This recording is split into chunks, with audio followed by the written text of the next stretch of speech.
We've got Alon Liel, the US Secretary of State Antony Blinken, jetting into Israel tomorrow. This amid reports that he will be asking Israel to commit to a humanitarian pause, not a ceasefire, a humanitarian pause for the hostages, but also for humanitarian aid to Gaza. What do you make of that? First, I'm not a military guy, but I understand the request, but I'm not sure with these kind of circumstances, very complicated, as you just said, you can have a pause. In order to have a pause, you need a minimal amount of trust.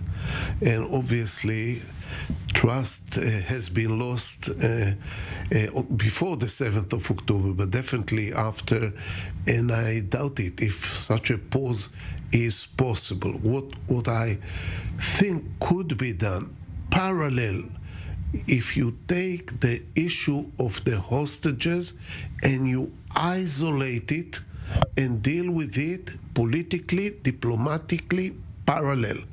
It's very important even to the military. If we can solve this issue in the next few days, the attack will look differently. So I think maybe we can channel this Biden request to the issue of the hostages and deal with the hostages, with the people who are captive there, separately, parallel to the war. Oren Orbiton, you are a former military man. Given what you've seen, what's going on in Gaza now, Benny Gantz says it's a very complex, very difficult battle, 20 soldiers already lost. Do you think Israel would commit to a pause in fighting, or should it just ignore those calls from the United States?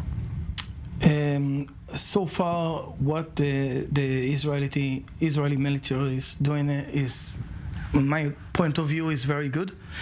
They walk slowly, not that far as in Tzuk Eitan. In Tzuk Eitan, they go in very fast, and we lost 2014. In 2014, exactly. So we have a fight face to face against the terrorism, the Hamas people. Every day we kill many of them, and unfortunately we also lose our soldiers. We need to attack very deeply and very hard the Hamas. The Hamas is an organization terror, which we need to destroy them for very strongly. And from my point of view, is there's no, we don't asking to go to fight in Gaza, but it's happened to us, and we need to do this because we have the civilians, in about 242 civilians, babies, ladies, under the tunnels of the Hamas. We need to bring them home back. Well, I want to ask you about the tunnels. We know that's where the Hamas fighters are hiding. To what extent can they be destroyed by bombing from the air, and how much has to be that the soldiers have to go in there physically? To fight in the area where the civilians is really difficult, especially with the tunnels of the Hamas. Build more than 500 kilometers tunnels under Gaza. So they can build a nice building, a nice neighborhood, but they choose to build a tunnel, terrorism tunnels, and